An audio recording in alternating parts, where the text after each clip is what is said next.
Filipino. Isang salita. Sariling wika. Ngunit bakit ikinakaila?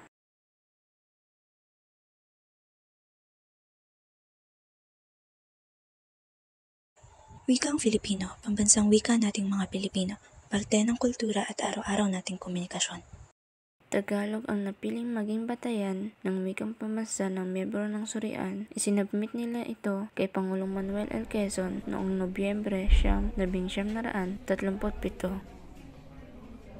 Simula nitong lalong pinahalagahan at binigyang pansin ng mga Pilipino ang paggamit ng wikang Filipino. Dahil sa pananakop sa atin ng mga Amerikano noong 1878, ang mga Pilipino ay natutong magsalita at umintindi ng Ingles. Dahilan upang tangkilikin nating mga Pilipino hanggang ngayon ang banyaga dahil sa impluwensya ng Amerikano sa atin noon. Ang Tanggol Wika o Alyansa ng mga Tagapagtanggol ng Wikang Filipino ay isang organisasyon sa Pilipinas na itinatag noong 2014 sa isang kapulungan ng mahigit 300 propesor, estudyante, manunulat at aktivistang pangkultura sa Pamantasang de La Salle, Manila. Hulyo 28, 2013 ay inilabas ng Komisyon sa Lalong Mataas na Edukasyon ang KED Memorandum bilang 20,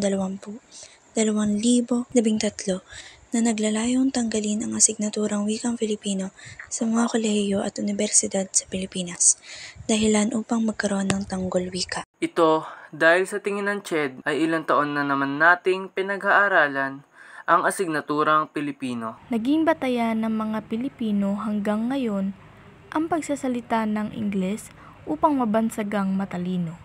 Huwag sana nating hayaang mapalitan ang wikang nakagisnan.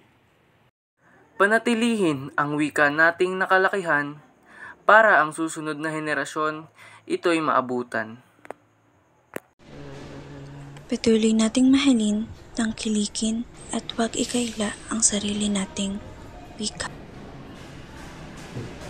Lagi nating tatandaan ang kasabihan ni Rizal, ang di magmahal sa sariling wika, mas malansa pa sa mabahong isda.